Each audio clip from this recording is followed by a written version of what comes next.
Hello, everyone. I'm Steve Mason. I am the chairman of the Citizens Bond Oversight Advisory Board. This is our regular meeting. I'm calling the meeting to order. Cassie, will you see if we have a quorum? Steve Cooper, Here. Heather Gardner, Javier Nira, Present. Sandino Thompson, Present. Joanne Davis, present. Mike Mize, Here. Steve Mason. Yes. We have quorum. Okay. The notice of the meeting was properly posted on August 26, 2024. For the purpose of this agenda, action means any of the following: amending, approving, approved as amended, deferring, denying, giving instructions to staff, making a recommendation to another public body, receiving documents or presentations, referring to committee, reconsidering, reopening, returning, or striking the item. Item 1 is we have some minutes to consider.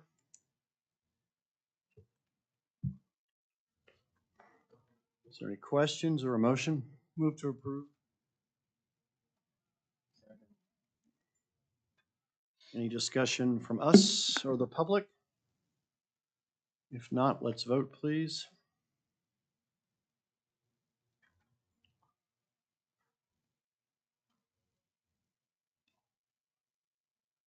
Item 2 is recurring items. Discussion and possible action regarding the planning, design, management, and construction of the new Oklahoma County Adult Detention Center. Any thoughts, Stacy, there, or the next items you want to go to?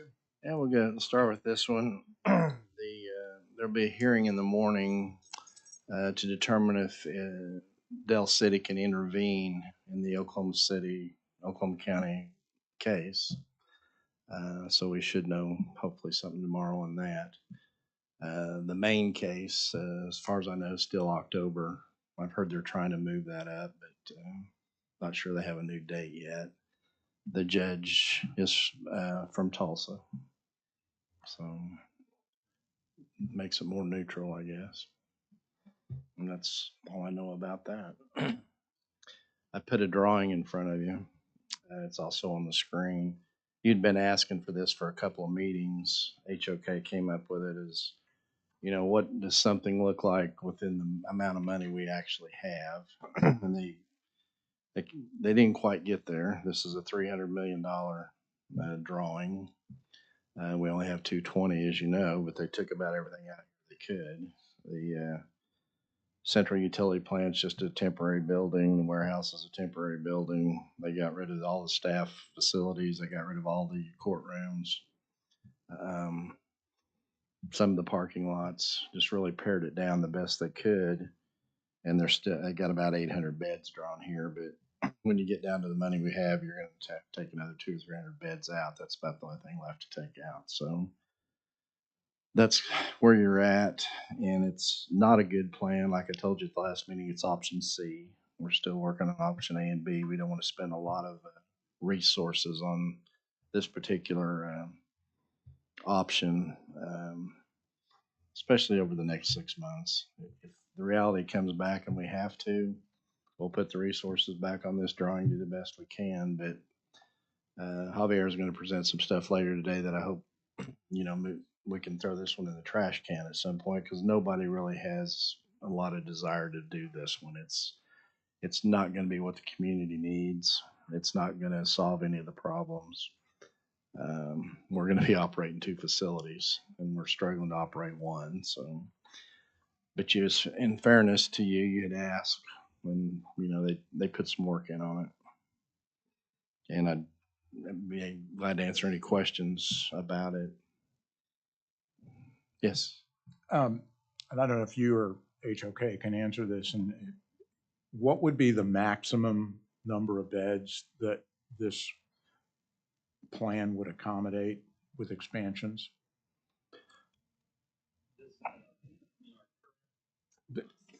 Yeah, the one that this. So there's enough central core and services to accommodate as many as 3,000 beds. Okay. Thank you. Would this expand into something that would be the right facility over time? If this was like built as a first phase and money came available later, would it expand to be something close to what we initially hoped to achieve?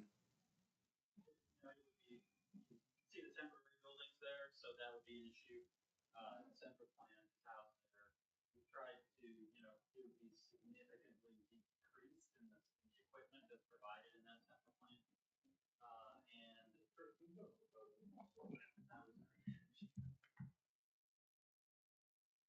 Thank you, Kurt Pardee with HOK. So, what you're seeing there, you can see the central plant is been reduced in size. It's in a metal building, and so could you add equipment? You'd have to add to that building, and add equipment out there. The loop system that's currently designed around the facility to support the central plant would have to be changed to enable that to happen. The warehouse size could be increased in the future. There would be a lot of exterior walls initially that would become interior walls, so it'd just be a whole lot of dancing around that. You can see there's no administrative space, no training space, no court space, really a very small lobby, and of course you'd be operating 2 facilities. So those are the differences. They're major, very major. Yeah, I think if you went down that path, you'd be talking about this project for the next 30 years. We've been talking about it for the last 30. You want to add 30 more to it. This would be the way to go, but nobody has the appetite for that. So you can make any recommendations you want, but I would see this getting shelved in favor of going back to option A and B and seeing if we can't push forward on that. Well, thanks for doing this. Appreciate it. Yes, thank you. And I think that's all I have on that item unless there's other questions. Do we have questions? Public have questions?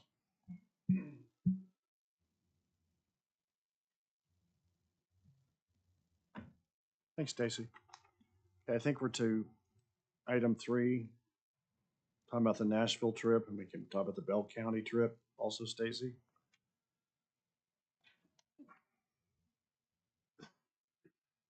I didn't go to Nashville, so somebody else needs to handle that one. Javier, why don't you? Well, we had a great trip to visit the BCC in Nashville. They too have a lot of the same challenges that we face. Their behavioral care center, however, is outstanding. They did a really good job. HOK did a fantastic job designing that facility. That's not me saying it, it's the people inside of the facility operating it every day. They've seen some positive results in the number of, or the recidivism rate. My numbers may be off, but I think they're down from 75 to 46%. Lower, like 25% recidivism rate. So, and I think the biggest takeaway was that we do not need to criminalize mental illness. And I think that's Sheriff Hall mentioned that a few times during his address to our group. And it makes a lot of sense to decriminalize mental health. I think we've got some very good best practices that we picked up from that facility that HOK has incorporated most of into our program here. I do think we have the opportunity to improve on what they did in Nashville, simply because we have a little bit more land than they do. They're downtown in a very cramped space. We're not. And so I think one of the opportunities that I see is having more outdoor space for people to relax and just, be in touch with nature, which seems to be helping at that facility.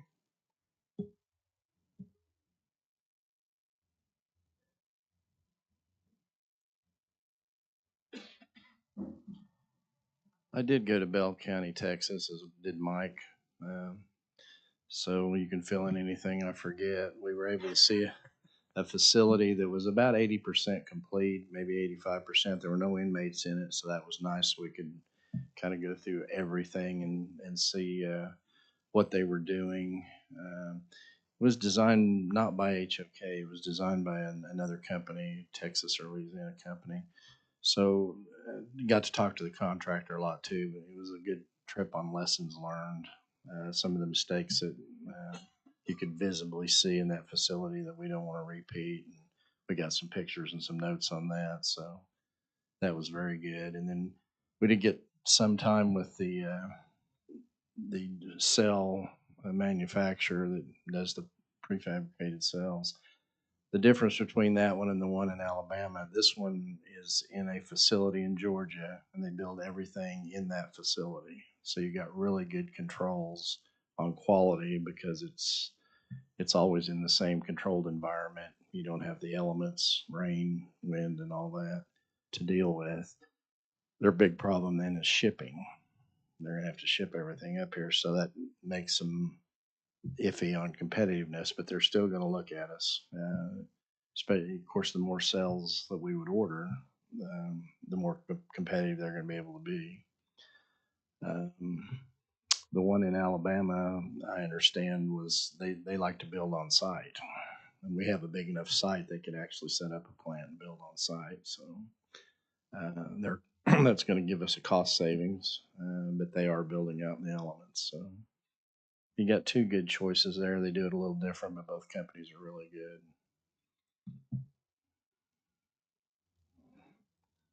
Everything to add to that? Yeah. Thanks, Stacy. Just a couple of other things. HOK is designing this in a manner that multiple precast cell companies can bid this project. It's not just a proprietary kind of there are basically three people who can do this, and any one of the three would be able to comply with the plans and specs that HOK anticipates. One of the other things that I noticed, and the primary reason was to go look at the precast cells, but one of the things that I noticed in that structure is the amount of what looked like wasted, superfluous space, and just because of the design of the building itself. I don't see that in the HOK plans.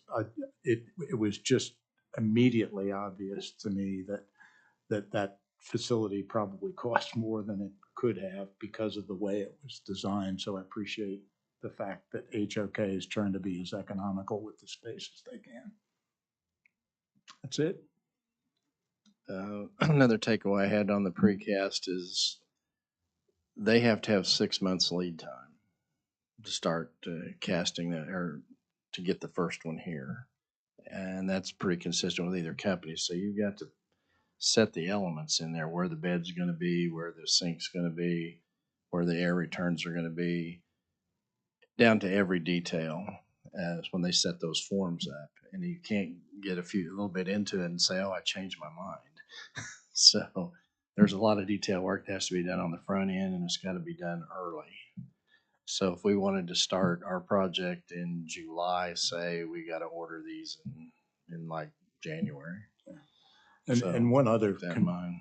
one other constraint that this company has is the amount of precast or the number of cells they can put out on a given day.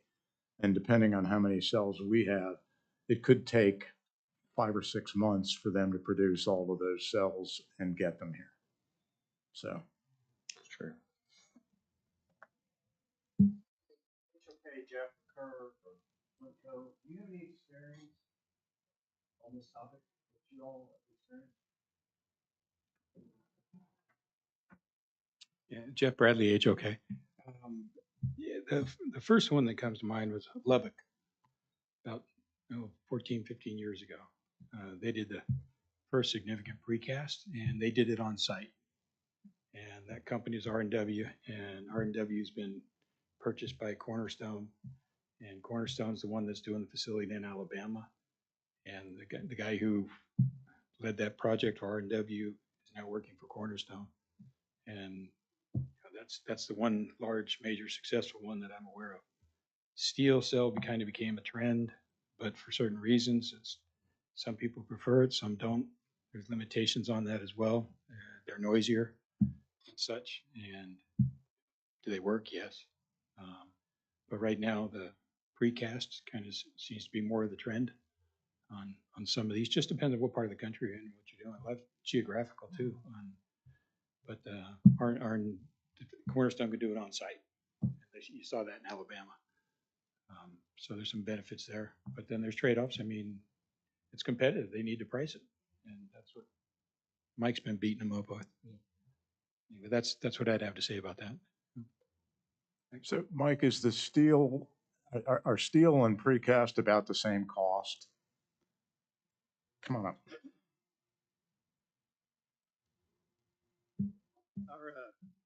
Our preliminary findings was that they were about the same cost. We'd gotten some budget figures based on the same number of cells from both the precasters and the steel cell people, and they're very close. The, the, the we're familiar, probably more familiar with precast in this area than most of the prisons and stuff that we've built in jails that are of any size since the 90s have been precast here.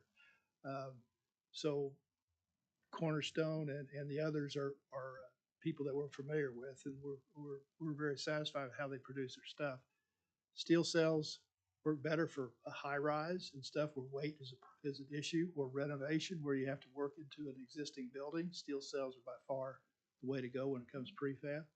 But when it's new construction, precast and steel cells are pretty much the same, cost-wise. Are cells always done as precast these days? I mean, is site built an option? And will our design give us either way, or we kind of make the decision to go precast and then that's a matter of which supplier is most competitive? Yeah, generally something this size is going to be prefabricated. This big of a facility, that's the big key here. Um, you know, very few facilities are done with CMU these days. It just takes too long finding enough masons, all that. There are also panel metal systems that are done, but again, this size of facility would take forever to do it that way. So that's why we're looking at prefabricated. I was talking with Mr. Wyrick, who was kind of one of the pioneers in that field. They'd been doing precast cells in the 80s, but kind of regionally and off and on. But they really in the 90s where it really started going, and when the federal government and some of the private prison stuff went on a big building spree, that's when they just took off. So the 90s and the early 2000s where precast cells all of a sudden just expanded. Prior to 1990, it was a hit and miss kind of situation, mainly with CMU, which had all kinds of problems, mainly manpower. I- Yeah, you have a jail now that's prior to 1990. I have one question. Not had any of these choices have had any supply chain issues in the last few years?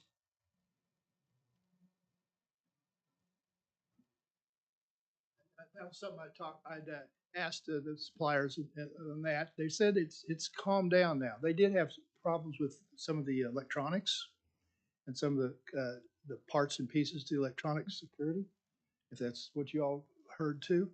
But they're saying now they don't have a lot of supply issues. We were talking with the people at the Cornerstone. They're controls people. We're asking them the same thing. They do the electronics, and it didn't seem to be a problem. The cells themselves can be sourced locally, most of the materials. So that stuff seems to be okay. But it's electronics. It used to be earlier, 2001, 2002, or 21, 22, where there was some problems. But they say it's solved.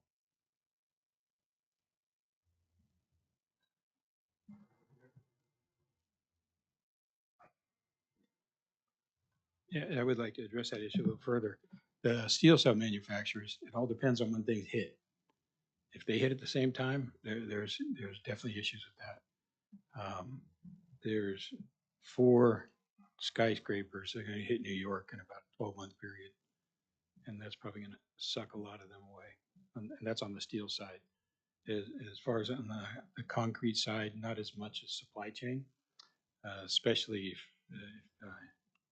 if you do it locally. If you build them on site, they actually use local labor here too. There's an advantage to that, and especially you don't have the delivery charges. But the other ones are elevators, generators, all electrical panels, switch gears. I mean, you still seeing that dragging on? Yeah, and some of that's pretty significant. So the earlier that people get started on those packages, that's a whole nother discussion we should have on that. So I got a list of 16 items here. That still has some effect around the country.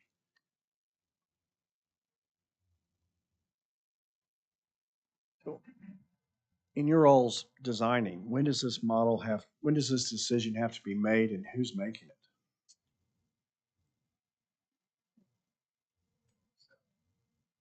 Yeah, is it regarding the cell type? We've made that decision. What are we doing? Concrete, Okay, precast concrete cells.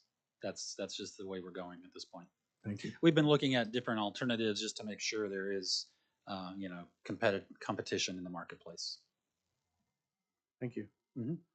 Other questions from this board or the public? Thank you. Okay, HOK, Jeff and Kurt. Yeah. I thought Stacy was going to introduce us. You want to say anything, Stacy? Introduce them to us? Okay. All right, thank you. Again, just kind of a presentation to give you an update on what we've been doing and what's coming up. So if you go to the next slide. Oh, I've got it. Thank you. Okay. All right. So to recap our recent design meetings, the week of a couple weeks ago on the 13th, we met with the courts. As you know, we are designing new courts into the new facility. And so we wanted to spend some quality time with the courts and the judges to make sure that, what we are designing is working the way they want it to work. So we had a great meeting with them. One thing that came out of that meeting is they really are excited about the courtrooms at the site. They want to utilize them for first appearance, and that is going to significantly reduce inmate traffic and transport downtown. So it was really a great conversation, and they, in fact, would actually like to see 3 courtrooms built, not 2, initially. So, and we have even 4. There is the need, the county courts need additional space. So that was a good discussion. Also, we met with the county clerks, and they needed some space out there as well to process as inmates go through the court process. So we've been adding that space into some of the circulation area that we had, and so we've got that input into the project now as well. It wasn't a lot of space, 8 to 10 workstations and some public window space is what they were looking for. Then after that meeting on the same day in the afternoon, we met with the jail management and talked about security, physical security in the jail. So we went through all the different types of security glazing we can provide, security ceilings, and where we can cut back on types of security. For instance, if we have a 14-foot high ceiling, we don't need it to be as secure as if it's an 8-foot high ceiling, because you can't get to it. You can't get up above it. So, we had a lot of those discussions. We also talked about security locks and what kind of systems we're designing into this new facility.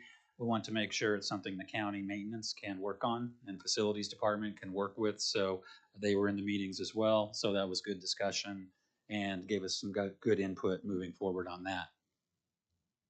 And then the following day, we had our HVAC, electrical, plumbing engineers here to go through the solutions. Yes. Before you get off the previous day's discussions, the request by the county clerk's office, we could very easily run into space issues because of cost. Is that something that could be done remotely by the county clerk, or is this just a convenience for them, or is it really important for them to be on site?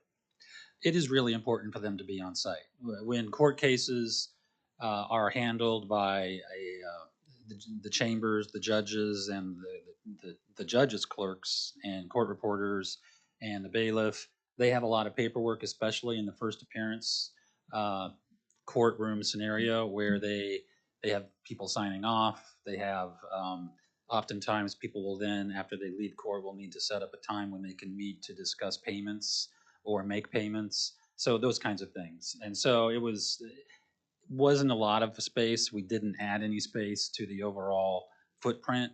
We actually reduced a bit of the public gathering space. And so it's not a big thing. All right, and then regarding the engineering, again, we went through the HVAC system, how that will function and operate, the cooling towers, the chillers, the boilers, the central plants, where it's built, how it's built, and the contractor was part of the meetings as well. Flintco was, so that was really good meetings with the facilities group again, so that they understand what they will eventually have to maintain and how they will maintain it. Same with electrical and same with plumbing.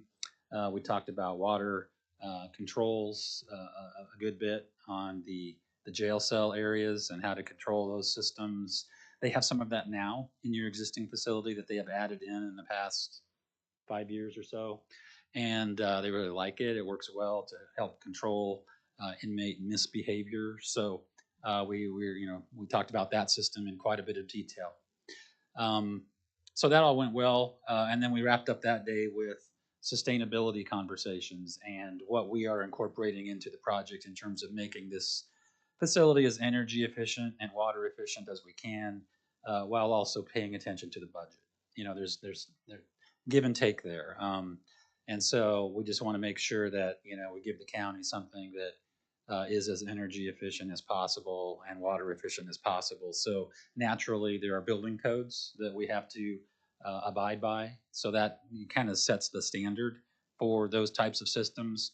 And was just make it's going to be so much more efficient than your current building in terms of the energy use per square foot and the water use per square foot. So that's all great news.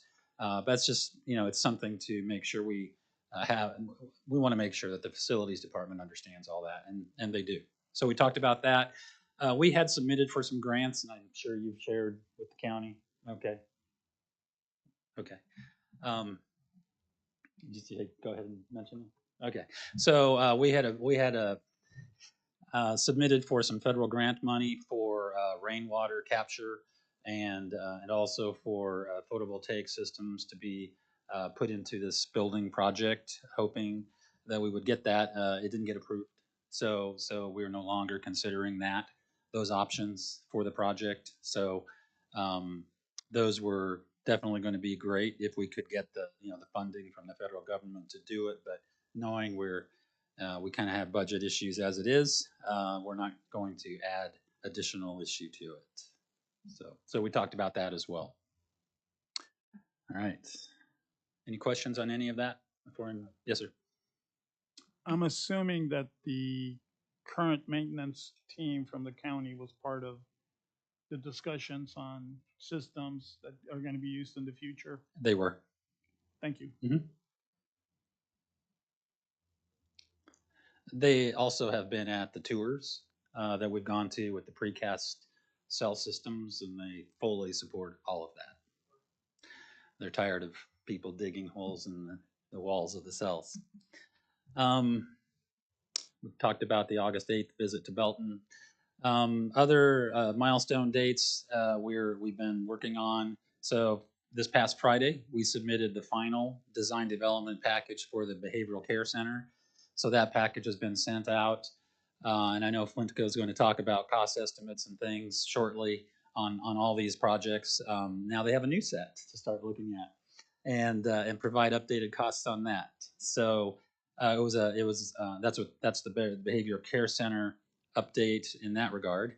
The detention center, it was our second submittal on the detention center design development set. So further along, and that gives them more to look at in terms of detail, wall types, materials, all those kinds of things, so they can further refine their cost estimate.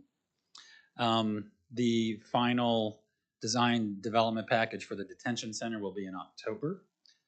So that will be the point where all the walls and systems and equipment is shown on the drawings, and everything is pretty much finalized. And at that point, we move into construction documents on the detention center.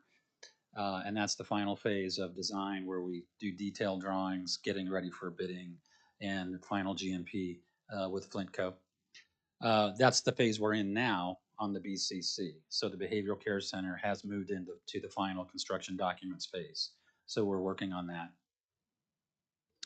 We're still looking at the BCC, the ARPA, which we initially called the ARPA package, being finalized, the drawings being finalized in November and December is when the Flintco will be looking at the final GMP for that project. And then hopefully starting construction in January of 2025. And jail construction, unless Flintco has some updates on this, is going to be anywhere next summer from June to August, depending on how things go. That's where we're currently headed. Okay, any questions? See a hand up? So detention will come online 6 months or so after behavioral care. Yes, that's the plan. And I learned this morning at the Nashville debrief meeting, was some of the facilities behavioral care needs is over in detention, like Yes. kitchen. Correct. So where are we going to cook food, et cetera, for 6 months? So we are having those discussions. Initially, if the behavioral care center is complete before the detention center is complete, which is where the kitchen and laundry are, the county will contract for food service for 60 beds, until in the interim until the detention center is complete. And then the processing of these guests in that interim period would continue at the current county jail. If I was going to go to BCC, I would start at the county jail where we do processing for that period. Yeah, we'd like to. That was a great question that came up this morning, and I think it takes we need to think about that a little bit more. If there is a way for us to include a chunk of the intake booking area portion of the detention center in an earlier phase so that it could be complete when the BCC is completed, that's something I think we should take a look at. I'd like to talk to our Flintco friends about this as well as the county, because it would take more money a little earlier to do the intake booking release area as well. So I But we think really that's an can't option. put intake at BCC, and we still need one at the jail. Well, it would be the same one. So we would just have to build the jail intake booking area initially as part of the BCC project, or as bring it online as an earlier phase. Okay. And that's, Well, but don't they have to be in intake when the determination is made whether they go to the jail or Yes, to that's- BCC? Yes. So that would have to happen at the current jail. The other option, that is true. The other option is to continue to do intake booking at the jail, since the jail will still be operating down here. And for that interim period, law enforcement would have to bring people from there out to the new BCC after the assessment is done. one other comment. Yeah. One other option you'll have, the only reason there's a shift in priorities here is to qualify for ARPA funding. That's the only reason that's being rushed forward. You don't have to open it right away. Two things: get it built now. You don't lose the money. There's no cost escalation. It's sitting there ready. Finish the jail and then open it all. I mean, you're talking some months, but not a lifetime. And that just be a more efficient way to do it.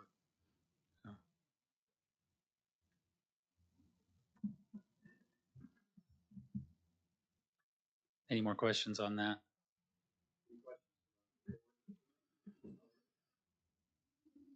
Okay.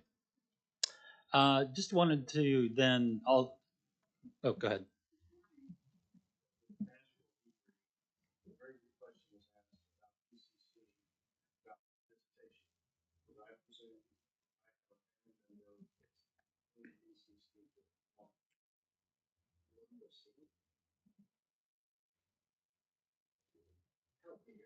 Okay. Yes. So there are spaces off the public lobby. The BCC is not an incarcerated facility, right? So it is a behavioral health facility. where individuals are, getting care.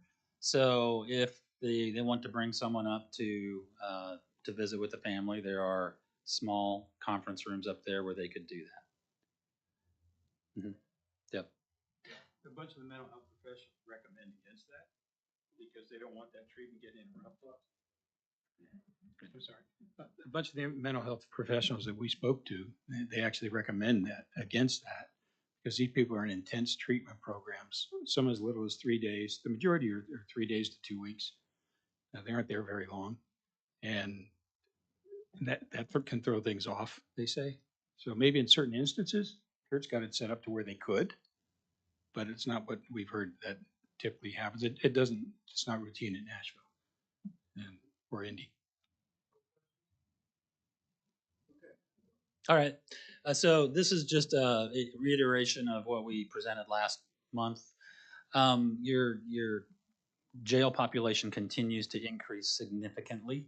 So it's kind of small, but you can see where back in February, the population was 1,231 inmates. It's currently at 1,597. A lot of times, people ask, why are we building the facility we're building? Why are we building it so big? Well, it fluctuates a lot during the year, and we're seeing this in many places right now. So that's important to remember as we talk about the jail size. And if we talk about 800 beds, nowhere near enough what this county needs. And so just that's all I'm trying to do here is, it's jumped 366 beds in the last 6 months. A lot of that is due to the DOC not picking up inmates, but that's a situation you have in Oklahoma. They can leave them in your facility for an amount of time. I don't know what that specifically is. Do you, by chance, know, Jeff? I don't know, but it's an issue that you always have here in Oklahoma County. So it's just something that you have to design for and make sure you have enough space. So when that starts happening, you have enough space to put your inmates. Quick question on that. So we're designing an 1,800 bed facility, and you're saying it would We're designing a 23 over 20 2,300 beds. We've been asked to go down to 1,800 for funding purposes. which you're saying would not be big enough. Correct.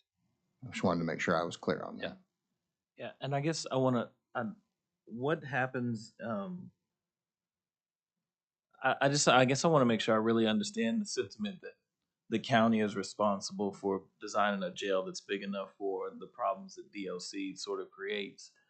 Well, what happens if you don't? Is it overcrowding? Is it like, it's. I mean, what if they don't come pick up anybody? I always want to make sure I understand like how these seemingly little things like actually project. Like, what is the county's obligation to house DOC sentenced state custody inmates at that point? For what period of time? How much? How many? What if they never come? Is that an option for the state? Right? I mean, like, what are the levers? Because I understand like where we are today and saying what we're designing for, but if I'm the state who also has massive facility issues, I'd just say like, oh, cool, this is your take. Like, how about I just really think about Oklahoma County being my jail for Oklahoma County inmates? What keeps them from doing that? That's the part I never really understand. That's a great question. I don't necessarily have that answer. We can look into it and see what that is.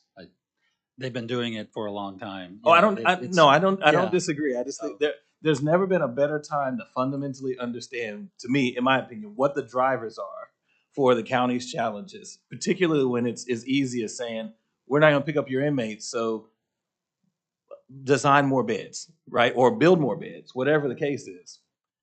What brings that to a head? I just don't understand. Yeah, right. Yeah, I think in the past you have, partially because of that, had to triple bunk inmates in cells that were initially designed for one inmate. Sure. And those are the implications. But why they can get away with that. Yeah, it sounds like an unfunded mandate. There are plenty of them, but I would just like to understand what the limits or the realm of that unfunded mandate is, because from a practical policy standpoint, I just don't know why they wouldn't say, cool, Oklahoma County just keep building, keep adding beds, because like we don't have to worry about taking them to McAllister or Joseph Harper, any of these facilities. Like we'll just leave them here.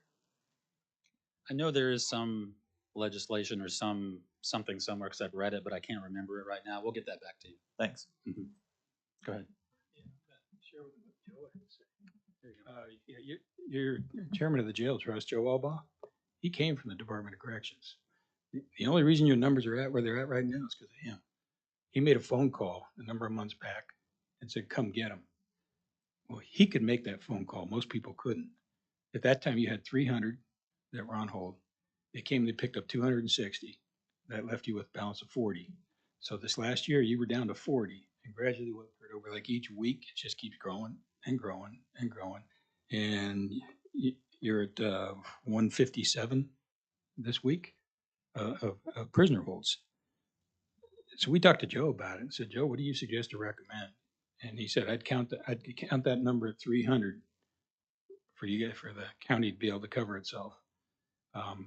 Will it creep back up there? And who's to say? But your prison system's full. And as far as I know, there's no plans for the state legislature to be building any new prisons anytime soon, or to change the sentencing. If anything, what we've heard about the sentencing is about to change for to hold people longer. So it's going to put even more pressures on y'all. So the number right now, Kurt said it's up 366 in the last 6 months. It's only gone up 117 in prisoner holds. So it's not the state prison inmates that are causing that number to rise. It's your regular ones here too, twice that amount of the 117. So what's the magic number? Joe suggested we plan at 300 because that's just what he thinks y'all are going to have to deal with the state DOC on that. And right now you're back up to 160. So yeah, and I think similarly, I guess I'm curious about if the growth is also medium and maximum security, or if the growth is in pretrial, and if these are pretrial on medium and maximum sentencing type of charges.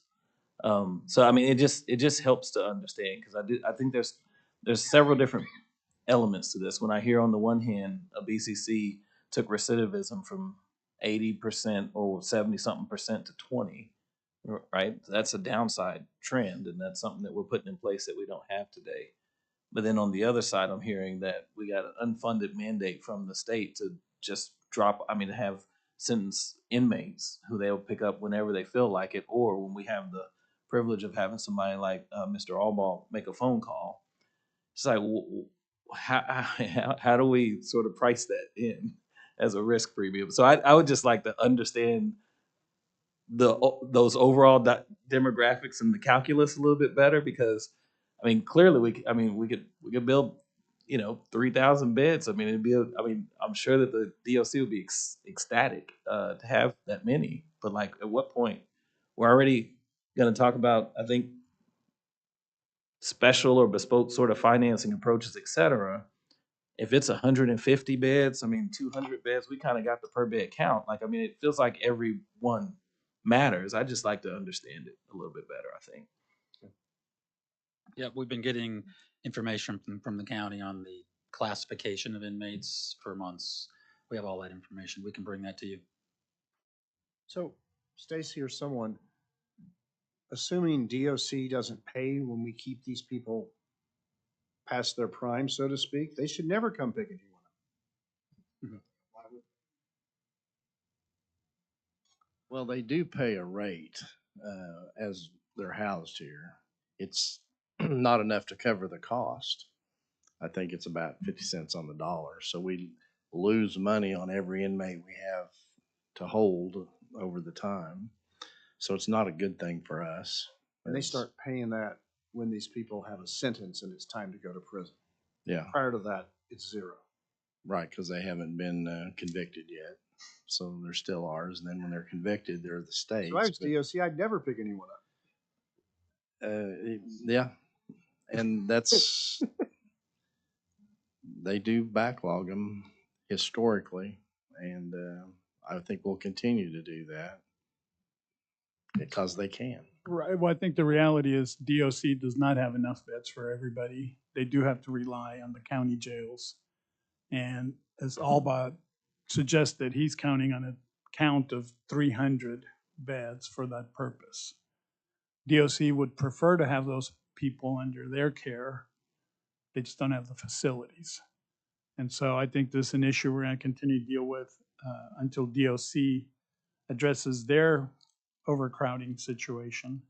And I know they're working on some solutions as we speak, but they're probably not going to be anything that impacts our count immediately.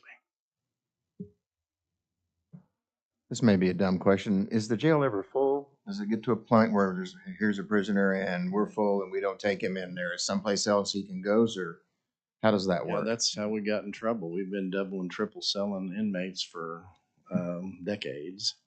And that's where the DOJ comes in and says you can't put 3 prisoners in a cell designed for 1. So we've had. So there is no place for us, the county, to put overflow. No. Just keep cramming them in there. Yeah. And my understanding, the way the staff at the jail is, they have to take them if they're brought in. They can't turn them away. I have one little question because I'm confused. So the county doesn't pay us for the people that are in there?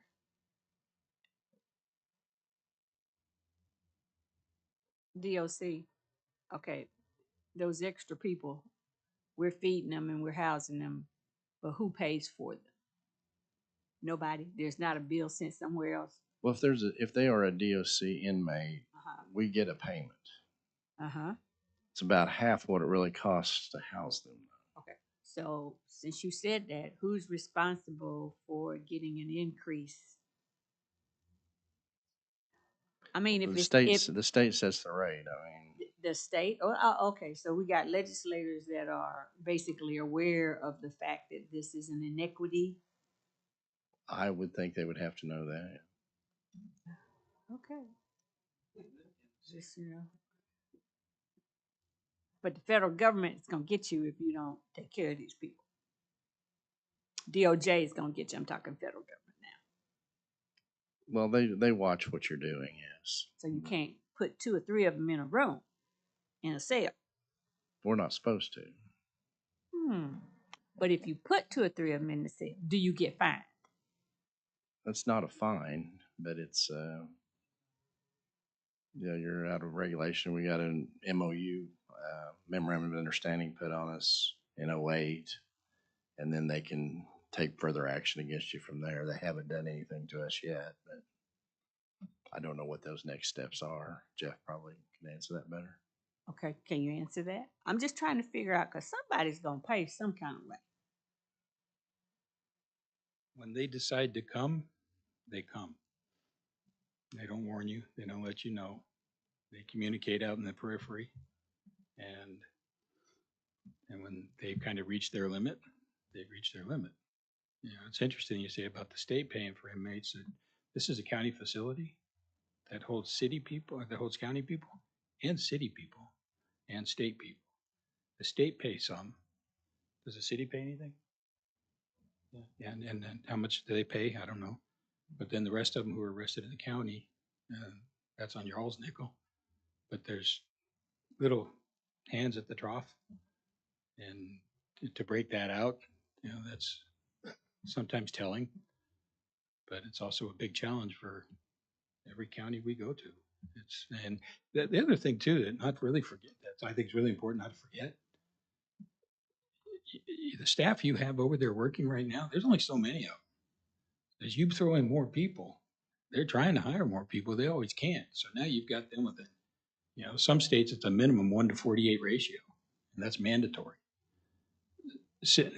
Harris County in Houston, they got 2,000 people right now because they don't meet state standards of 1-to-48.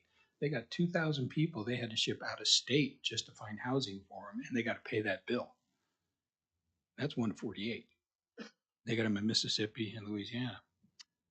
Fort Worth, not far from here, they had 400, almost 500 out of county because they couldn't do the 1-to-48. I'm not sure what the jail's managing here, what that number is right now, because I think it's always in motion.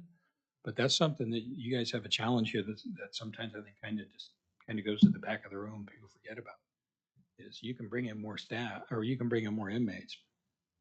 They're having a hard time finding staff even for the ones you have. And if anything, right now, I'd say you're short-staffed dramatically for what you do have. They do a yeoman's job over there. It's really tough. Anyway.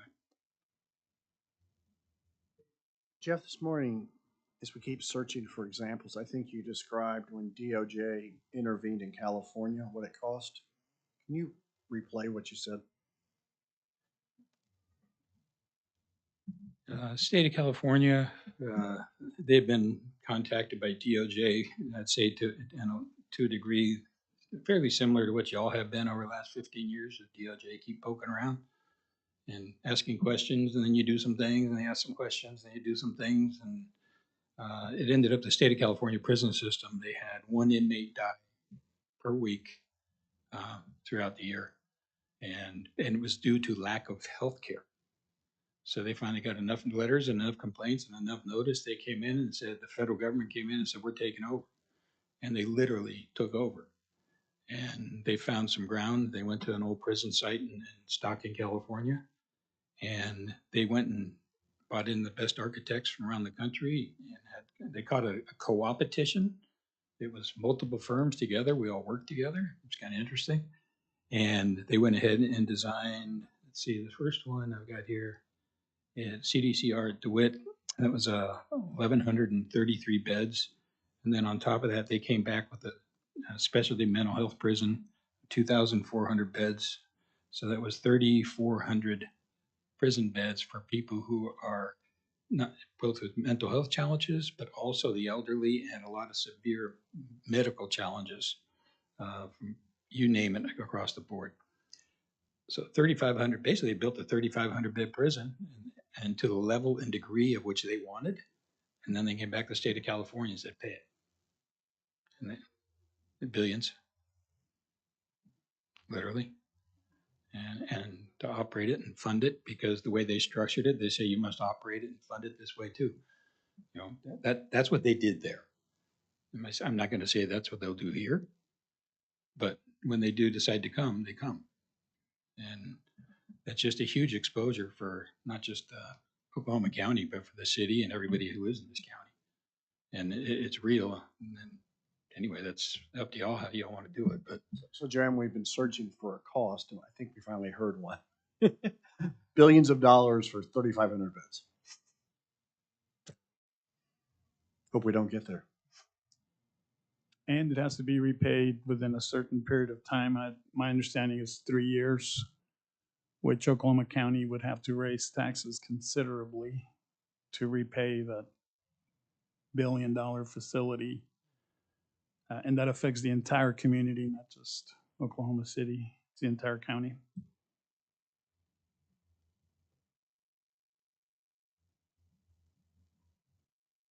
Did we answer your questions, Joanne, or comments further? Well, I'm just trying to figure out the cost and who pays what. You did answer my question, but we know that DOJ is sniffing. So we know that part of it. The issue becomes, at what point does it get serious enough for us to recognize that if we don't get this done, period, end of story, we're gonna pay handsomely. And I just don't know why folks aren't listening, but okay, I'm good. Cause today everybody's voting on a tax increase on hotels. And so, that's great. And I have a choice to vote on that, but I may not have a choice. I won't have a choice if they come here and build this jail. I'm gonna pay the cost. We need to put you on the 10 o'clock news as our spokesperson. No, I'm serious. We talked about it last meeting, this PR. Are we to the slide yet somewhere? Or let's keep going. But you're right, Joanne. We can skip this. I think it's just more bed count. We've kind of already talked about it. Okay. So yeah, the informational effort. We were asked last time to look into, educational opportunities and how we get information out to individuals so that they understand what this facility is about and why the county has to build it, why it costs so much, when it has to be done. So we've talked with a consultant about this. We have some information, and we're just kind of holding that right now until given direction, if we're supposed to move forward or not. But it's an educational campaign. And we asked for this last meeting, and Stacy may help me if I need help. But since that meeting, we've been told by legal counsel for the county, we can't spend our bond money on this effort. So it's kind of stalled. Yeah, that's correct. You'll have to fund such an effort privately. That's just the reality of it. You can't use taxpayer money to, promote something. So, which makes sense. Is that because it's considered a political campaign, or what's the reasoning? Just what you said, and then you try to keep it educational, but you're splitting hairs. Where does education end and campaigning begin? I just don't think you want to go there and try to walk that tightrope. Better just to find some private funding out there and let them pay for that if that's what you want to do. What does it cost?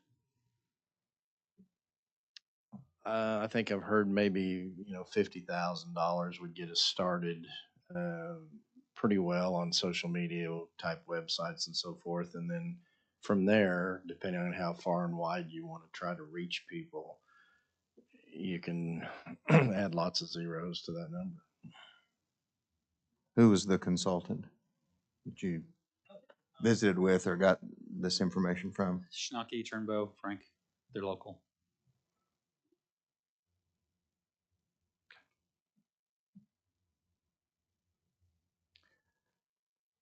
That's all for my presentation. Thank you. One of the sad realizations for me, Sandino, listening to the numbers, we want to build 1,800 beds. But based on the numbers we heard today, we might open without enough. I know you and I sure wish 1,800 beds was the answer. That's what we voted for. That's where we're heading. Yeah, I know I'd probably have maybe a contrarian view, but I think at some point it'll be worthwhile. I mean, I'm indifferent about 1,800 or 18,000. And I mean that realistically. It's like, how many linear feet of streets should we build? I mean, we can build as many as we need to get around, or we can build as many as the eye can see. We've got, the county is so big, the city, same thing, 600 square miles. How much do we build? Well, you try to build what you can afford, and maybe you leverage on the outside of that. So I think we're gonna have a conversation about finances, but most of my perspective on this is an incremental approach for her incremental finances. I mean, I've built homes, I've built campuses for the federal government, I've built campuses for public institutions. You look at OU or OSU, they don't build their whole campus at once. They've been building campuses. Hospitals do the same thing for as long as I've been alive. This is a jail facility that we're saying we need 2,000. Cool, let's build 3. Or let's build 4. Because then we won't have to worry about, oh, wait a minute, we don't have enough money to build anything. So that's kind of my perspective on whether it's 1,800 or whether it's like 18,000. Like, I mean, what are we actually going to do? What are we actually going to pay for? So that's really my perspective on that part. I don't actually completely understand the numbers, because it seems like we're talking about all the things that are projecting where we need to go, but we're not talking about any of the things that actually pull back on that demand. And we're factoring in all the factors that can push the thing up, but we're not factoring in the things that we can do to reduce the demand. So I'm curious about pretrial non-violent crimes. Like, I'd like to see the census on how many people are sitting in the jail because it's a de facto debtor's prison. I'd like to see, and I just want the counterfactual numbers there, so that we can also address the fact that, like, maybe we should just do some bond relief. I mean, it's not like the county's got any money. Like, we're scraping from the most impoverished of the community. maybe we should just do some bond relief and like, let's talk about the folks who are just in the jail because they can't afford to bond out. Not because they're a threat to society, because they can't afford to bond out. None of those numbers are being presented alongside the numbers that are about where we think we're going to be population-wise 10 years from now. So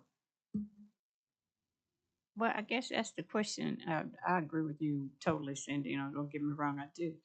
I guess I don't know where the line is drawn with those people that are in jail that we're housing that really aren't ours, so to speak. If there's state folks in there, if there are people that are outside this county that are in our city jail, am I correct in saying that? There's some people. Okay, so they're state people though that are in the jail. Okay, so but if they're state and not county and they committed the crime, whoever they committed the crime, and we're housing them, I don't understand why somebody else isn't paying us for housing them. That's the part I don't understand.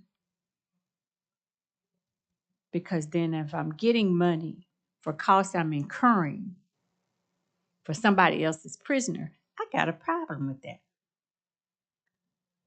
Then that might help facilitate my cost of building this jail, and that number that you are talking about is associated with other folks that didn't really commit a crime in my jail, if that makes sense. And maybe I'm off. Well, Joanne, I think you're right. Stacey's ready to help me. Someone's in that jail for a murder charge. It comes out of the county budget to house them until they're convicted. And then hopefully DOC will pick them up. I think that's a lot of this. And the state won't pay anything when we're housing people on murder charges. Not initially until they're convicted. Then you get some money. Not enough to cover it, but some money. And then when they finally come and get them, then that's when you get a whole. Well, you're never whole, but you get. Okay, so you're saying I don't get the actual cost of what was expended to house this person until they're convicted and moved. When they first go in there, Mhm. 100% of the cost is on you. Okay. When they get convicted, only part of the cost is on you. The state sends us a check for part of it. Mm-hmm. And then when they're finally moved out, your burden is lifted. Mm-hmm. But I've expended cost. You've already said Yes. 50%. Yeah. And then when they get moved, then I don't even get a payback. Right, that's true. Mm-hmm. Okay. And then Sandino, maybe to help you out, we used to have 2,700 inmates at the height. They took 1,000 inmates out of there that were low-level offenders that probably shouldn't have been in there because their charges are low. They got a lot better at their bonding. They've got some of these alternative programs. That got us to 1,700. So then I think percentage, Jeff has that better than I do, but the low-level people in there are somewhere around 12%.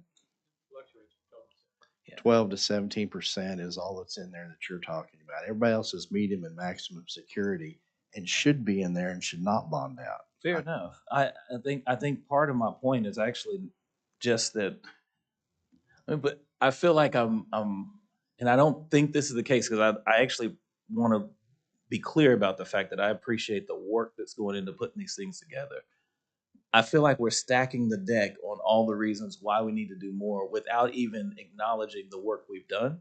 So I'd rather see a complete, like on my spidey sense, if you will, as a constructor and a builder, it's like I want to see all the numbers so that I'm understanding. And it's kind of like we're kind of just getting hit with all the things that are going to drive the things up. I mean, it helped, like what you just said to me is an important counterbalance to the action. I'd rather start with 2,700 just like recent history, not even going back forever, but just the recent calculus. Like if we're digging like the recent And that's not reality. very far back. I know. That's what and I'm just saying I want that part because now at least we're talking about kind of what we do with criminal justice, not just about beds. I do think it boils down to beds, but like they get here, the folks who are in the facility get there by a reason. I think that helps, right? For me to understand that we're actually talking about ensuring that the medium and high security folks that need to be in prison in jail are detained. And this is what that number looks like compared to the overall population. And also here are the expectations, because all this is a projection. Here are the expectations on the other efforts to impact that number this way and that way. It's all a judgment. It's all going to be subjective for us at the end of the day. I'd like to have both those inputs so that I can come to the same conclusion on, 2,000 whatever it is beds, just like everybody else. Yeah, and follow along with what the commissioners are doing. They have a contract on their agenda tomorrow to fund teams, which is a private sector organization that's trying to take some of these people out of the jail and put them in their programs. And it's kind of ankle monitor programs and rehabilitative programs. Of course, that comes with a cost too. Absolutely. And they had a debate here in this very room this morning about what does that cost versus what it costs to incarcerate. So there is an effort to get the jail population as low as it can possibly get. And I think when we're at 12% low end, you're about there. Yeah, and I don't disagree. I don't want to belabor the point because I guess what I'm saying is just really in response to Steve's sort of comments from earlier. I want to be on board with the number that makes the most sense. I don't just want to have all the upside sort of factors, right? I want to understand the downside factors. Like in you saying it, I'd like to see like that incorporated into what we're presenting. Well, here are some downside factors that actually have created drastic change. Great. We're not talking about any of that stuff. So I just don't have a reference point for it as much as I have a reference point for all the things that are going to drive it up. That's kind of what I'm saying. And it's in part because I actually work hand in hand with Chris and team. I know what the opportunities are for them to do those kind of things and some of the other systems that are happening in the community. I want to know that they're being factored or at least appreciated, to your point, the same way that we're factoring what the state might do with legislation, right? Both of those things are factors we have to consider.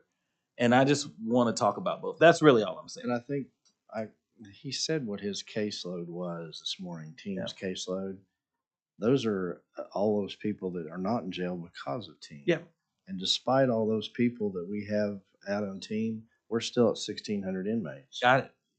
So both sides are factored into this program. I know. I think here's what I'm saying. Until you just mentioned it, though, it wasn't factored into this discussion. That's what I'm saying, right? So I appreciate you for bringing it up. I like for both sides of those things. I would like for us to acknowledge what's being done to drive the things down, so we're not just looking at the things that are driving things up. Because I want to evaluate if I've got insight as a community citizen stakeholder about some things that can improve that, just like I'll have insight about the things that are going to drive it up. That's what I'm saying. So Sandino, at the next meeting or the next meeting, would you like a presentation by someone who's not in this room describing the forces that are pushing the population up and the forces that are pushing the population down?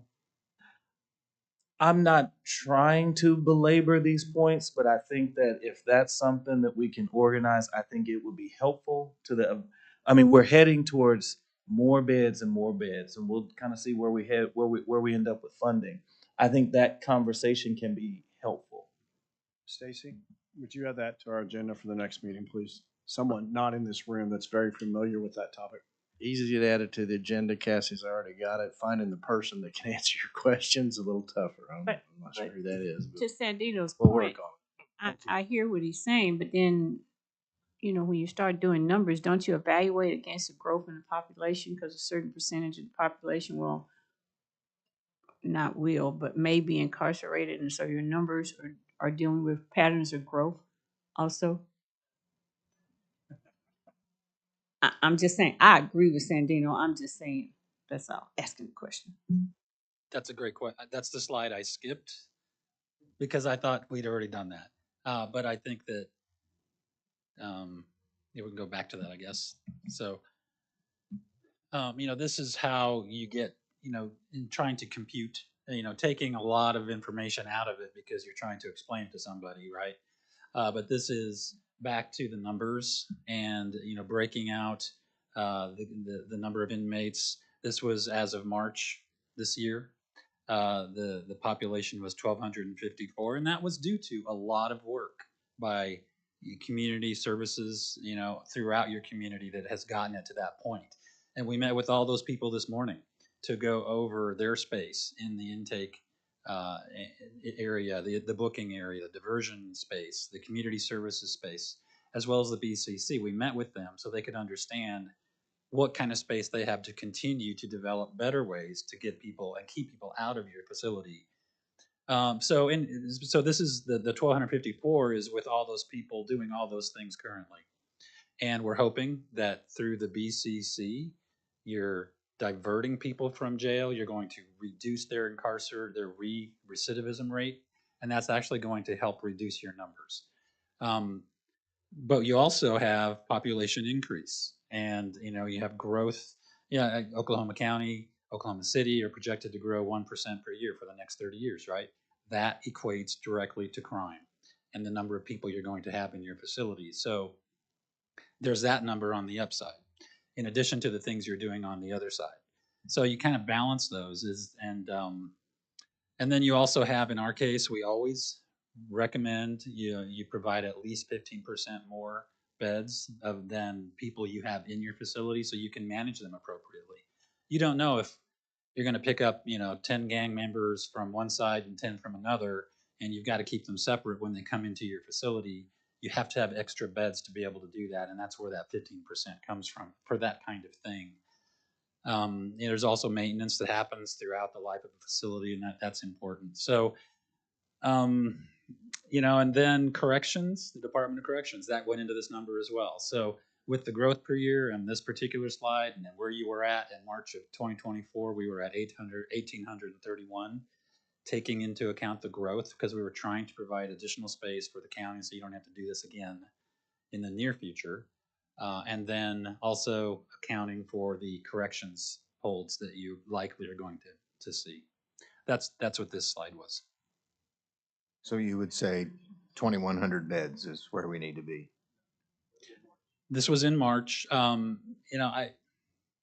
you want to comment on that?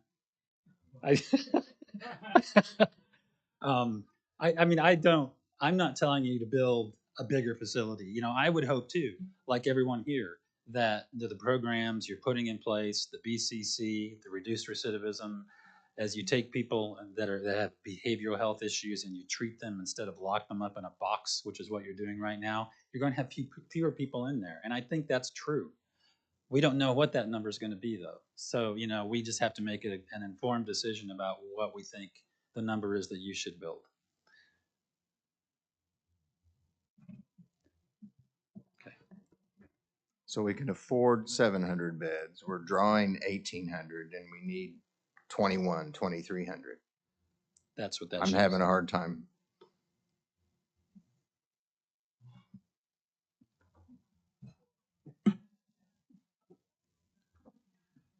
Okay, are we done with HOK? No. We're never done with HOK. So Sandino, it would help us, Cassie's creating an agenda item for next meeting. If you could wordsmith about a 10-word description of what we're asking for and give it to her for the agenda. And then we'll hope that Stacy can find, there's plenty of qualified people, some of them come talk to us, okay? I think I can. Well, so what I think is it would be good for us to have a discussion about the anticipated impact of our criminal justice or like non-incarceration efforts in Oklahoma County, and what we think that impact might be to those who are going into the detention facility or who will require to be detained long term. Did you get an agenda item sort of out of that? Yes, sir. I will get that Okay, on the agenda. let's move on. Okay, next item is Flintco. Do you want to start, Stacy, or Flintco start? Well, just to remind you, option A, which is what we want, we've kind of bookended this thing now at the 1,800 to 2,400 beds. 2,400 kind of seems to still work on the upside. 1,800 is what we're hoping for, so that's kind of option A and option B. So they're tracking both budgets. they track the option A budget, which I think you'll see the paper I put in front of you is about $677 million or something like that. And then you do the math on the stuff they have on the bottom of that sheet. Get down to 1,800 beds, you're down there at about 600 million. And they'll explain that and answer any questions you have. But that's on the detention side. Now on the BCC side, they've got your 60 bed and your 80 bed numbers. And the actual money that you have is somewhere in between those two numbers. We had more a few months ago, but the Board of County Commissioners had to take some of that money and spend it on the existing facility on life safety issues. They didn't have a choice. They didn't have another funding source. So we lost a little money there, but Sorry, and you're talking about ARPA dollars? Is yeah, that okay. ARPA Yeah. dollars.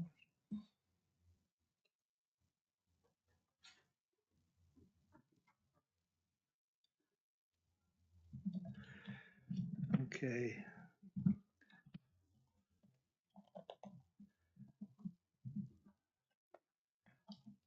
I want to kind of be, pretty simple about this. And make sure that I kind of understand what the numbers were. The 2,400 bed, and that's nominal 2,400. It's a little bit less than that. The 2,400 bed facility is what we've been always from day one kind of talking about. So that's kind of our base bid, let's say. And then we are deducting alternates to go down to 1,800. We have a kind of a plan, but it's all, conceptual. So that's what let me just go through these numbers here. We'll start with the Behavioral Care Center first, since that's a little further along. Now for the 80 bed, this is the 80 bed facility. So this is a larger facility, which has always been kind of what we started from too. We're at 46,962,674. 46,972,674. The alternative build to go to a 60 bed would be about 40,888,000. So that's kind of where if you kind of understand that, we start with the 80 bed, go to the 60 bed. These are based on the DD2 design documents we have, which are getting closer to what, they're in development still. So there's still a lot of issues to be talked about. And then the 80 bed option, which was what we started with from the very beginning, we've dropped from our SD2 budget. So this has been reduced almost $1 million from the SD2 budget, basically based on, a clear understanding of where we're at and what we're trying to get to. Designs getting better, and they've been making some changes. So we haven't looked at the DD3s yet, but those will probably make things a little bit clearer. We'll have more questions at that time. But basically what we're trying to do is create a budget that's detailed enough, because we don't really have a budget yet of what we're trying to hit. So we're trying to be detailed enough to where, as funding becomes available and we do find out that we have 500 million or we have 600 million or whatever, we're going to have enough of a detail in the budget that we start taking things out or bringing things up to talk about. And that's when we can really fine tune it and actually try and meet a budget. So that's the Behavioral Care Center. And basically it's based on starting in January and finishing by 2026, December 2026. Questions on behavioral care? What are the ARPA available funds? Stacy said it was kind of bracketed up by these numbers. Yeah, I think we got maybe 41 million left, maybe 42 at best, as I stand here today. And we're moving into CDs on this. So are we drawing 80 beds with like 60 as a deduct alternate, or? Okay. Yeah, 80 beds with 20 as a deduct alternate. Yeah, 20 beds we'll that come probably- off of it, and there's a well-defined 20 beds that we just remove, and so we can flex once plans are done on whether those are in or out, based on plans being complete and final prices. We'll go both ways. Yeah, we'll be able to get pricing on both and know what the true numbers are and make that decision then. My sense is we recommended, I think, 60 beds at our last meeting. Board of County Commissioners approved that. What we're heading towards, when we have to have this December document done, it's going to be 60 beds at And roughly 41 million. And what we're thinking is, because we want the 60 bed to probably be the base bid and have an add alternate to go to 80. because 60 is what we probably really want, because that'll get the best number that way for 60, rather than a deduct alternate, add alternate. So that's accurate, Stacy. We're going to 41 million, 60 beds for this December deadline. Okay. Just one little question I have. Your escalation factors you've included in here, and is there an average escalation factor based on each area, or is there one overall that you include in your proposals? We have on the BCC and the detention, let me take a quick look here. The escalation factor on BCC was 2% because it's going to happen quicker. You know, maybe we won't even need any of that. That's a contingency. And then on the detention, I believe we're carrying a little bit more than that because it's going to be out there a little bit further. So yes, we are doing it two different deals for that. It's still 2%, but it's a much larger project, so there's a lot more escalation in detention. And Mike, to break ground in January, when do you have to start releasing steel orders, HVAC orders, and are they underway so we break ground in January? Yeah. We'll bring So, yeah, BCC, we haven't done anything to start heading in that direction. We've got drawings, I think they're 60% CDs that are coming in November. That's what we'll go to GMP off of. And then in the month of December, we'll put out a kind of an early package that'll have the earthwork package in there, maybe some utilities, but definitely the earthwork package. And so we can get that bid in the month of December and start mobilizing in January, start moving dirt. The remainder of the documents, I think it's late January or February, we'll get the rest of the documents to 100% CDs, and that's when we'll put out the packages, you know, the concrete and steel and stuff like that, and to get the structure going. So we won't have everything bid out March next year, but So in December, we won't have a complete set of plans, but they'll be complete enough to satisfy ARPA? Somebody? yeah, to give it, yeah. So how will you protect the county from the risks involved in buying out the project with 60% rather than 100% documents? Well, but you'll have to have, you will have to protect yourself, so you'll have allowances for things, and if those allowances are busted, that comes back to the county, so you understand the question. Right, yeah, there'll be some contingencies in that GMP to protect us. So that when we're bidding the documents out, when they're 100%, that we're trying to make sure we've got that piece covered from that, you know, the final development from 60% to 100% CDs. So with contingency, so you won't Yeah. you won't be able to buy it out and contract for it prior to establishing the GMP. You will just do that based on sub conversations and your own estimates. And what if when you buy it out, it's $8 million more than that? Is that on the county or on Flintco? It's a guaranteed maximum price. This is the way Well, this works. not if Steve. it's a number with the contingency, and if that contingency doesn't work, Then I mean, it's we on have to them. read the fine print. I know what a GMP is, and it protects you as well as us, and the fine print will say somewhere what happens if the sum of those things uses up all the contingency, who pays? Well, it's guaranteed. So, I mean, that's why we're using our expertise to putting that, you know, when we see that level of document, where those documents are at, the certainty of them, that'll adjust that contingency to the risk level we're comfortable taking so that we can guarantee that price when it bids out. Thank you. So Stacy says we have 41 million to spend. Ultimately, your project will come in under 41 million. Is that true? it appears at the 60 bed, yes. I've got plenty of contingency in there right now. Thank you. Great. That's Thank you. Now, the detention facility, can we do another one here? Yeah.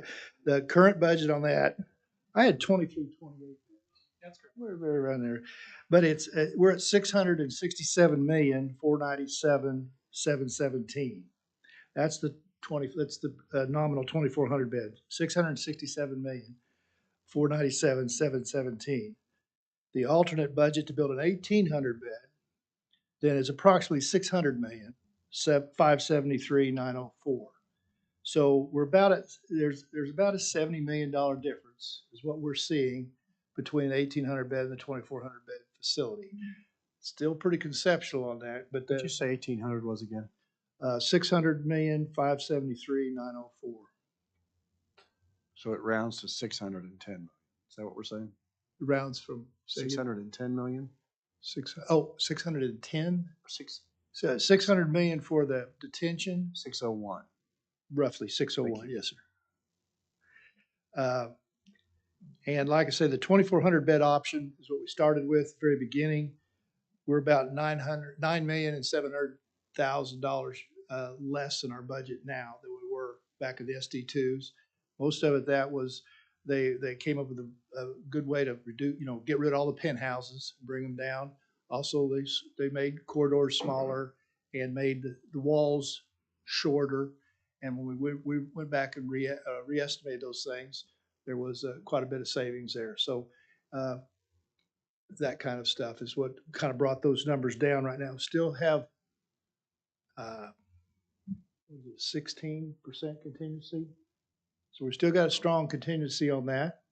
And the DD3s are coming out. So we'll be able to, from here on, I think, if we decide, I mean, these numbers are kind of relative because obviously we don't have a budget that is we're trying to shoot for yet. So we're going to say, we're just going to keep as much detail in what they draw and what's in this. So when we do have a budget, we can then begin to dig into this thing and find the places that we think maybe there's some savings. So that's what we're shooting for.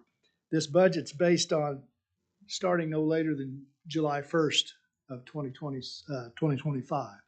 That's what it's always set. Sounds like it's going to be longer.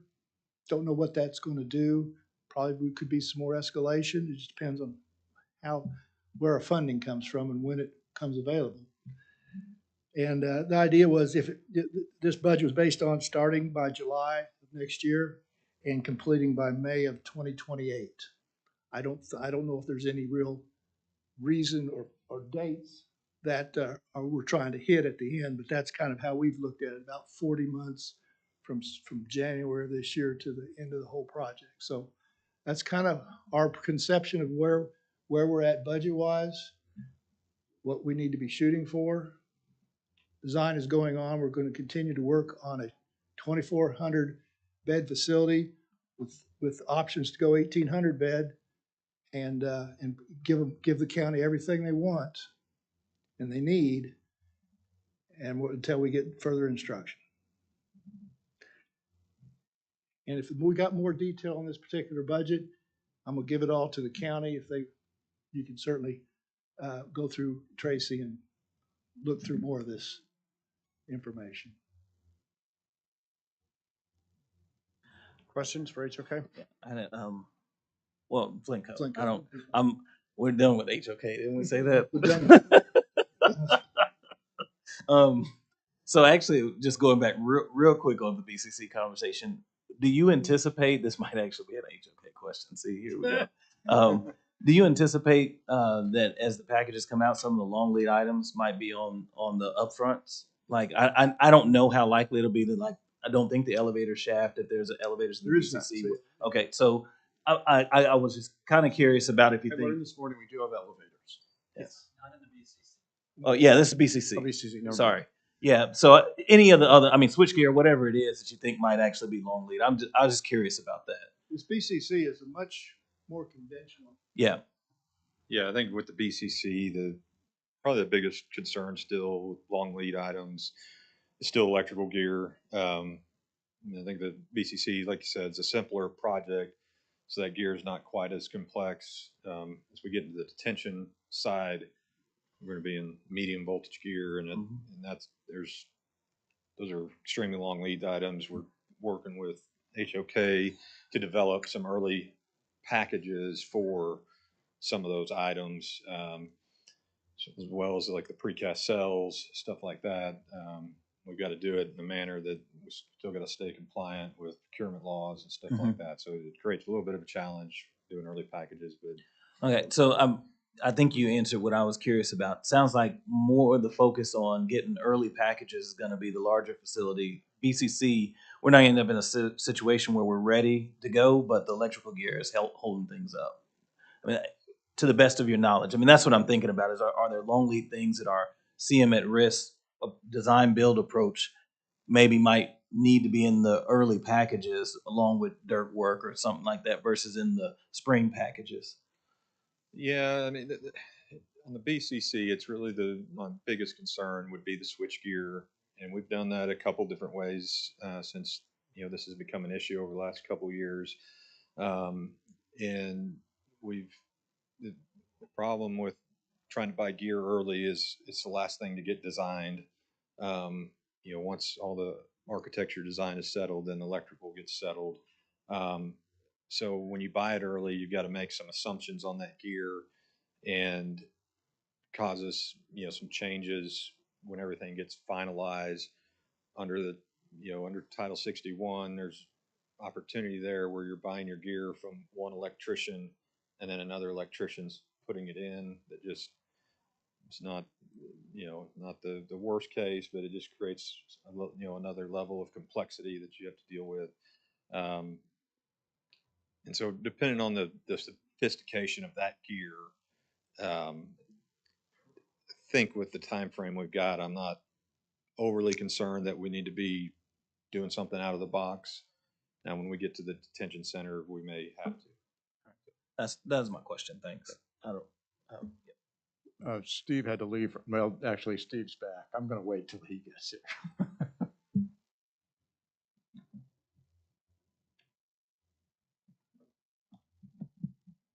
Anything else for Flintco?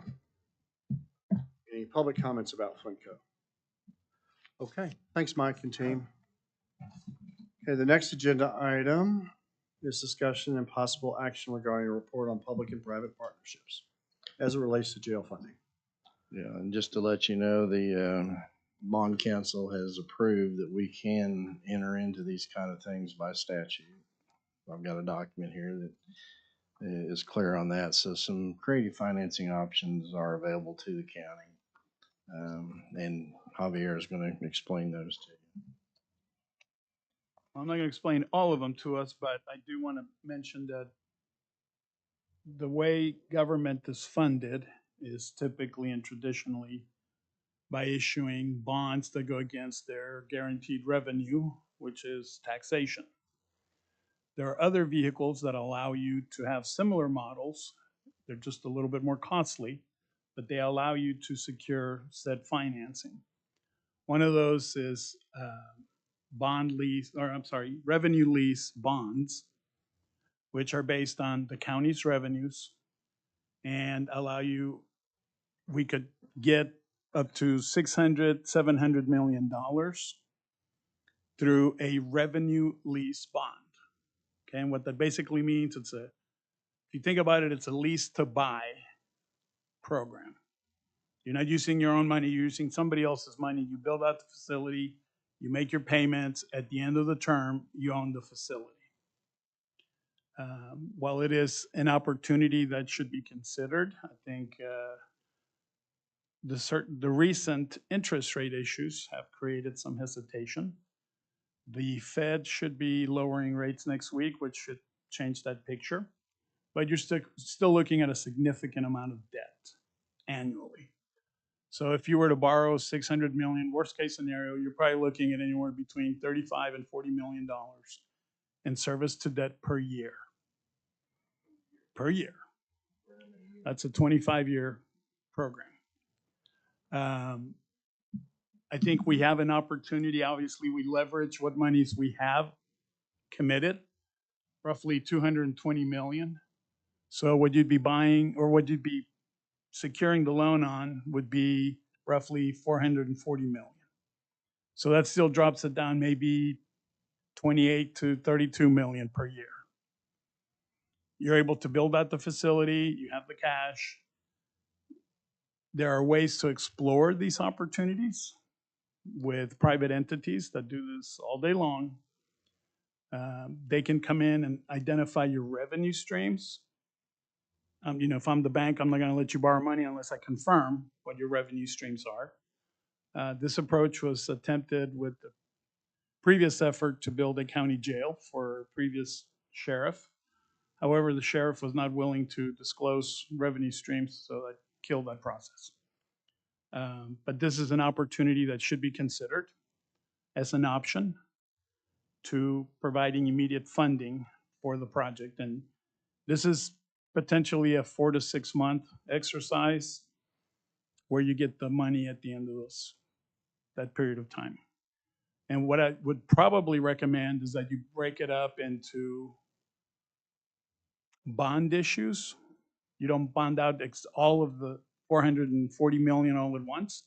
You bond out what you need for the first year, second year, third year, because the interest rates could fluctuate and you don't want to be paying on a huge note. You want to be paying on a smaller note each time. Just an option to consider. Unfortunately, we don't have all of the funding available to us now, so we do have to look at other alternatives. Is that that's the alternative that sort of we got up for discussion. So there aren't others.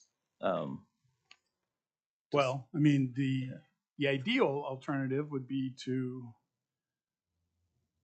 issue bonds against a sales tax increase countywide, which is probably not going to be very popular because the cities already has a pretty high tax rate. So it's a negotiation, a discussion that definitely needs to be had. But that would be the most straightforward manner to raise the money. So in considering the subject, this item, right? So what would we? I mean, so this is like 4 to 6 month process. I imagine you're saying. I mean, we talked about RFQ. I think last time. So we would entertain at least getting proposals on what these things would be. Is there upfront costs related to that part of the activity? There shouldn't be any cost associated with that RFQ other than the respondent's cost, which we do not have to reimburse. And then on our end, I guess as a body, is our thought, and this is more maybe for Steve Mason, for Chairman Steve, is our thought on this particular item, or I mean, do we anticipate, like, let's say we went through this process and it's like, yeah, this is an option, but its cost is ridiculous. Why wouldn't we just do X, right? Why wouldn't we do a sales tax or whatever the case is? So is the goal to have a recommendation that we would send to BOCC within a timeline? I mean, so we do know we've had this alternative funding needed, or we don't have enough money conversation. How does this play into it beyond an RFQ or getting that? I think we need to consider all of our options. I think we need to look at a drop dead date of March to have this project fully funded, whether through a sales tax or bonds or whatever it is. All right, and I'm sorry, I'm not. I mean, hopefully this is helpful for others. This is my question period, I think. That's a drop dead for us to make a recommendation. That's a drop dead date for us to have funding in place. Okay, so you're saying because ultimately the BOCC has to make the right call. So we need to work backwards from that date, Stacy, others, to think about how we would be in a place to make a recommendation. Right, and I think this should be an additional consideration to a potential sales tax increase. All right. Sorry, can I one last Of question? course. Then I'm going to be quiet and I'm going to turn it off. Okay. So then my one last question, more so probably for the staff, is so we've talked about this one. I think it's helpful that we've confirmed some of the parameters, But I think I just want to identify like what the list is of alternatives that are at least on the table, so that we can move towards a recommendation, right? I mean, this one, but at least compare it to a sales tax, pros, cons, right? And if there's other things we should be considering.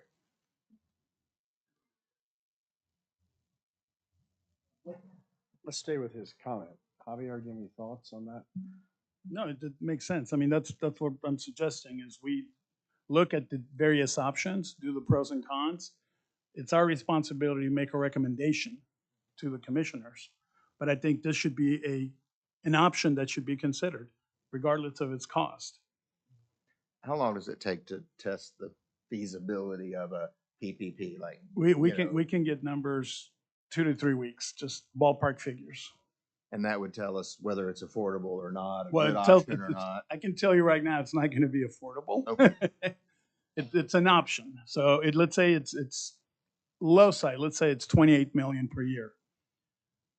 That's almost a quarter of the county's annual budget, Right. which is 120 million. There's some other monies that are already allocated that cannot be considered, but county's budget is 120 million roughly per year. So we're talking about 30%. I mean, It's 30 not million, doable. which is going to be very difficult. There are going to have to be some major cuts to make that happen. But it needs to be something, it's an option that's to be considered. I mean, yeah, it wouldn't hurt to have that and say, this is what it is. It would be the easiest way to make it happen. And if the county commissioner said, yeah, we can find a way to squeeze 30 million out a year, great. I don't see that happening, but we need to consider every possible option before we come to a conclusion. Excuse me, a recommendation that we make to the So commissioners. is our current recommendation to do the inquiry it takes to kind of get those proposals? That I'll would see be how that correct. hurts anything. And I think you had a question, Steve, before he. Centennial, press your Director. button, go ahead and ask. You were trying. Go ahead. You had something. No, I mean, I don't actually. I think we already sort of hit on it. For me, because I do agree with I mean, I don't like the unknowns of the conversation. It's like we're saying actually the things out loud, but we're not really doing anything about it. So I would like the idea of saying this is what this is going to take. I like the idea of saying here's a sales tax, and we can be a 12% in Oklahoma City at least sales tax town, and that will work or not. I mean, and so the other piece maybe for the next discussion. So I think it's fine to kind of move this conversation along. We don't need to take more time. Let me not say waste, but it's just kind of making sure we have an exhaustive list. If this is something, this seems like an agenda item for the next couple of months for us to work through how we can make a recommendation on funding opportunities or recommend that they're all horrible, right? I want to know what else. Those are the two things, right? I want to know if there are 3 or 4 other things that should just be thrown out there. I think based on the way our government's structured and the way the markets are structured, these are the two most viable options, right? Generate some sort of a sales tax increase or go into a lease revenue bond scenario, which is more expensive. Could it be a combination? Does it have to be one or the other? I don't know. It could be a combination, but it really just depends on the county's ability to service debt on an annual basis for the next 20 to 25 years.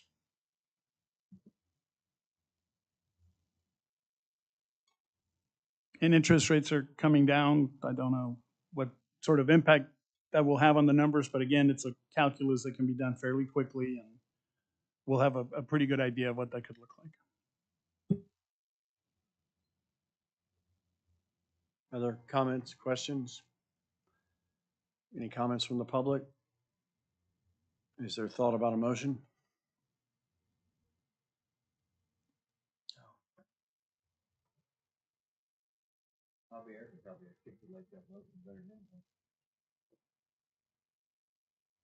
I move that we explore different funding opportunities, inclusive of lease revenue bonds and the potential for a sales tax increase countywide.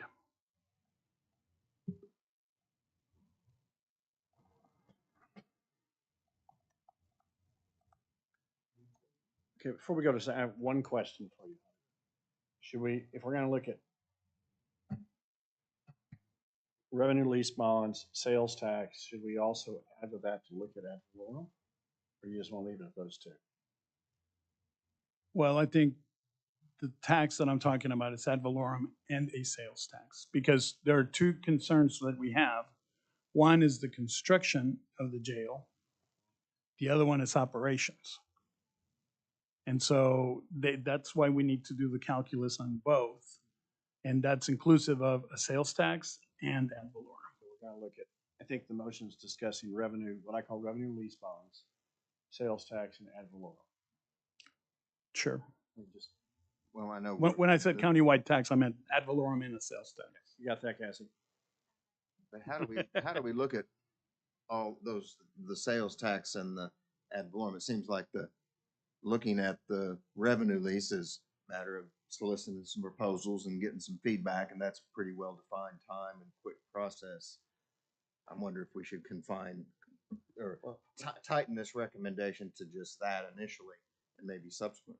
And I think that the calculus can be done on both. It's not very difficult. The county knows what it would take to generate X number of dollars per year based on a quarter penny sales tax or a half a penny sales tax or whatever. It's all based on the millage. Yeah, and correct me if I'm wrong. I feel like we've had some of this discussion. That's why I appreciate the distinction, because I think it's just again keeping all these sort of options that are considered, so we can make a recommendation that has a clear sort of public like path, right, to how we got here.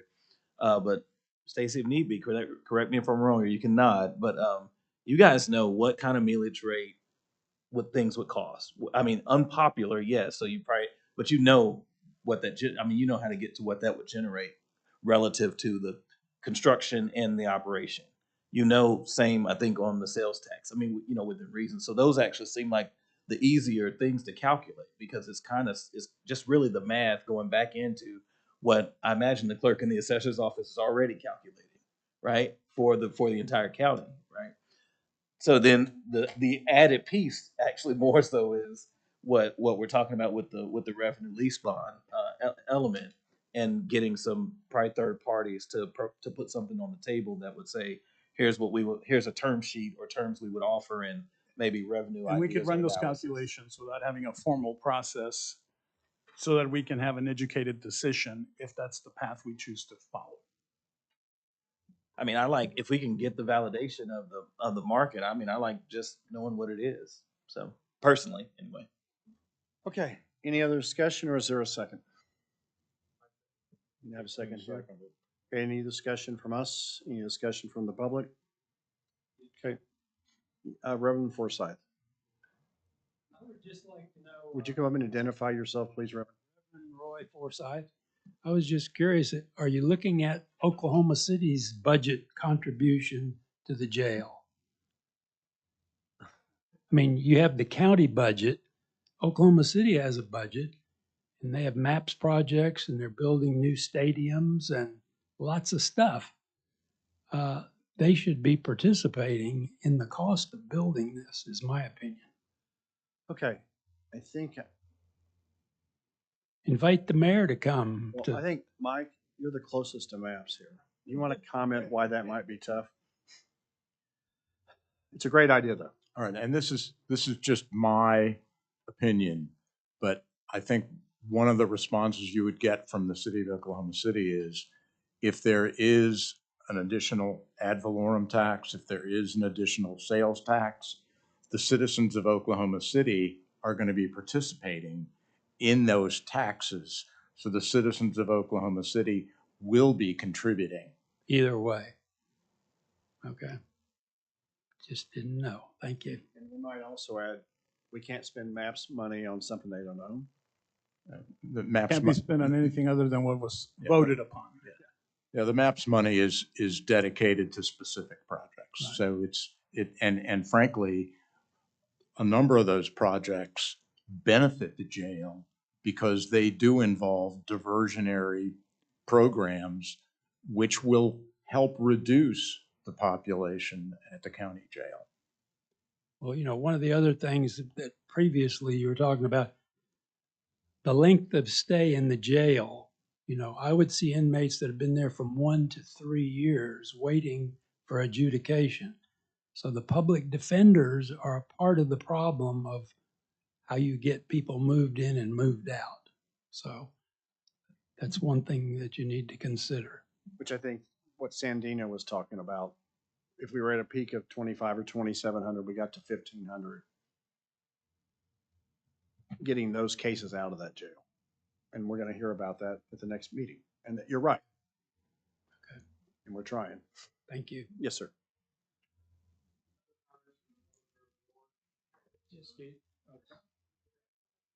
Yeah, I was going to say, this is for both construction and operations. Analysis funding, is that in the motion? We're going to evaluate Both. both. Okay, because I was going to say, we already have a head start on the operational issue. Kurt's completed a complete staffing analysis and projections, and we've been working with Brandy on some of that too, so we can help contribute to that when it needs to come out for further justification of that for you. Thank you. Okay, let's vote, please.